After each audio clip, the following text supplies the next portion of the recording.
So this is my second take doing this shit, bro.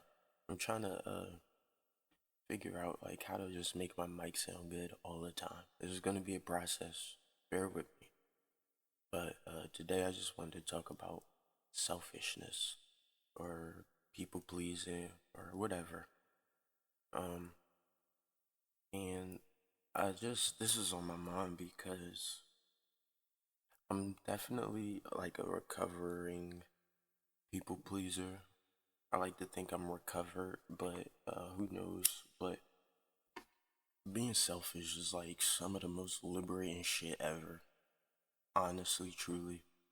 It can be kind of hard though because we fall into habits so fucking easily as humans, and companionship, like we just fall into it very easily. Whether you're actually aware of it or not, like it just happens because that's how humans are, and we're all just in human form, so that's just what it is.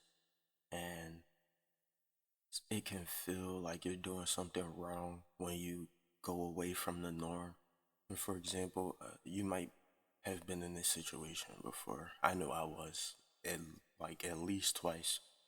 But you ever have like a friend or a girlfriend, boyfriend, whatever, and you reach a point where it's like, okay, this is not really working for me anymore. Um, like say it's somebody you talk to every day or like every other day, like very often. Once this shit feels like it's not working for you, and you try to distance or stop talking to him as much, you might find yourself having moments where you're like, damn, I haven't checked up on such and such, I haven't texted such and such at all today, whatever. Even knowing that you're trying to distance yourself from that shit, it's just the fact that we're deviating from what we have made our normal, that our nervous system is like kind of panics. It's like a little panic. It's like a little alert ping, like, hey, what the fuck is going on? You know what I'm saying? Something's not right. And whether it's good for you or not, your nervous system wants normal. It's gonna go back to whatever your normal is.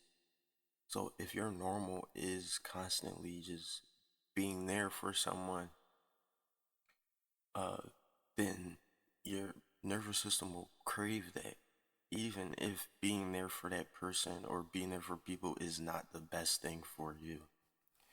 And this can be applied to anything, like any fucking habit that you have and you're trying to deviate from, your nervous system will begin to crave that habit because it's your norm.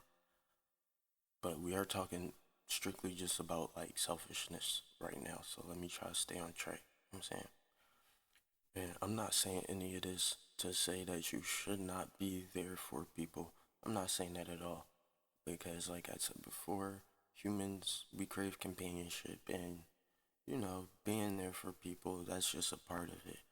So I'm not saying not to be there for people. I just want y'all to be aware of, like, the fact that we can get trapped in relationships that are not benefiting us. They're actively hurting us, and we want to get out of them, but when we try, we just can't, and we don't know why we can't. You just have to be like way more careful, way more strict about who and where you place your energy. Because if it's not being returned to you, then you're just fucking burning yourself out. You know, think about like a fucking lion in the safari. If he's like just chasing zebras all day, but not actually catching them to eat, then that lion's gonna fucking die. Like, bro, you're just running the fuck around, wasting your energy, and then what? Like, you can't just be giving your fucking self away. Like, you gotta tighten up, be more strict, stop letting people play with you because it's your life.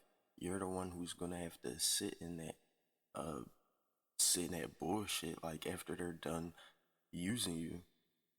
So, boom, our nervous system keeps us in unhealthy relationships because we make them normal, and the nervous system craves what's normal, whether it's good for you or not.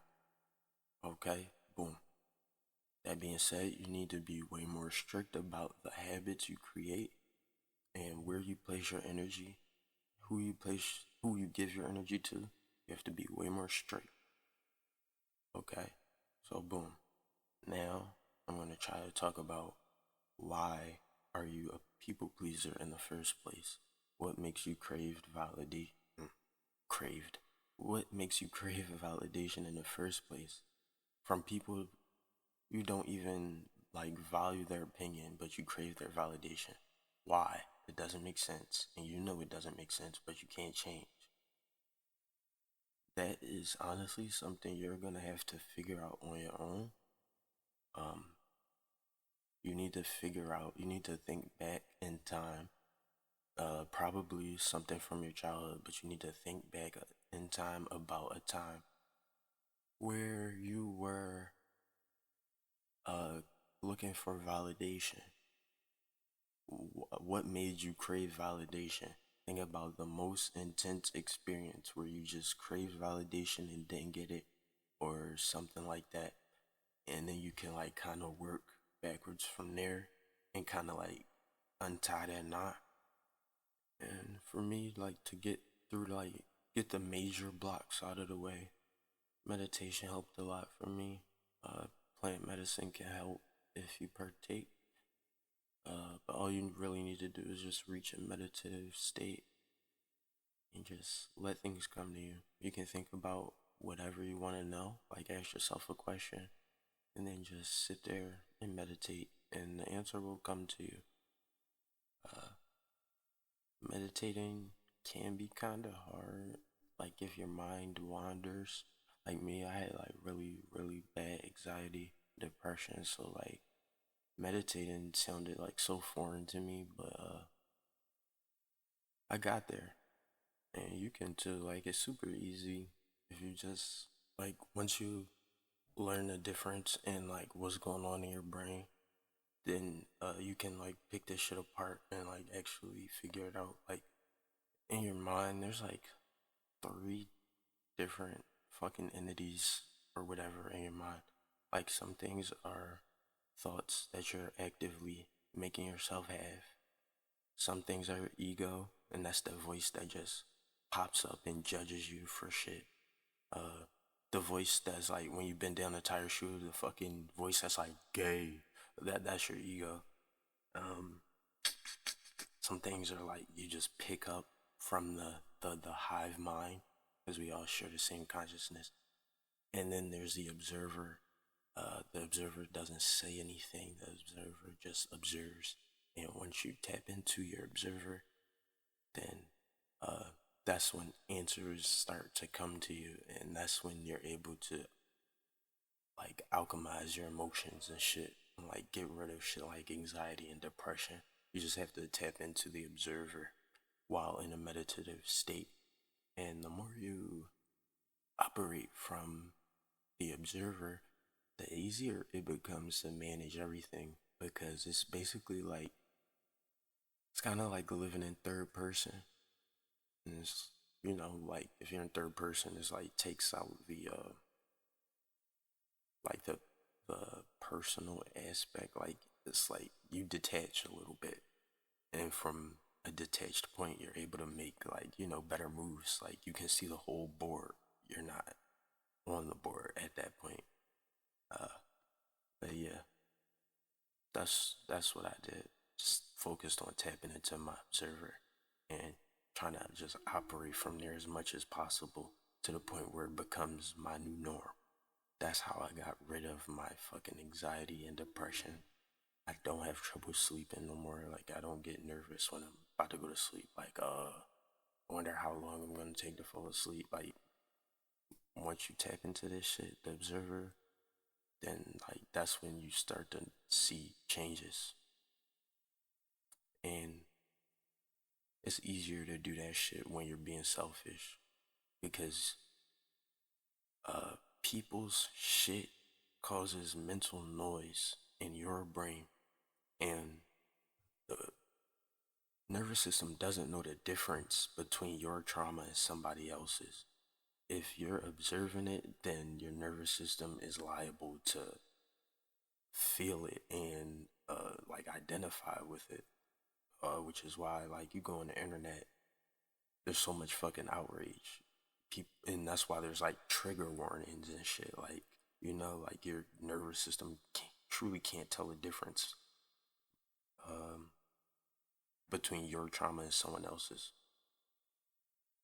So yeah, you need to be selfish in order to truly tap in with your observer. And it takes time, but once you get tapped in with it, then you can like go back to being there for people if you want to. For me, it kind of changed. It's like I genuinely don't crave to be there for people the same way I used to. It's like I will be. I'll let you know what I think or whatever. I'll help you. But I'm just not going to do too much. Like, I'm not going above and beyond for the sake of validation. It's going to be like super genuine if I go above and beyond for somebody at this point. And yeah, um, you can reach this point too. And that's really crazy when you think about it. Like, damn, being selfish can get you to a point where you're a more genuine person when you decide to not be selfish. That's crazy. Um, so yeah, nothing is like truly bad, Shit is just everything is a tool. Tactics are all allowed. Um, just do what you gotta do to make these changes in yourself, and like I want you to. So please, be more selfish. Pay attention to what you allow to be normal. Pay attention to where your energy goes and how it makes you feel. Be more aware of the observer in your mind and be like learn to identify less with like emotions and shit. Like just try to observe them first. Observe everything. Just observe and you'll be able to make way better moves. Yeah. So yeah, I think I'm done yapping. Thanks for listening. If you listen, and yeah, later.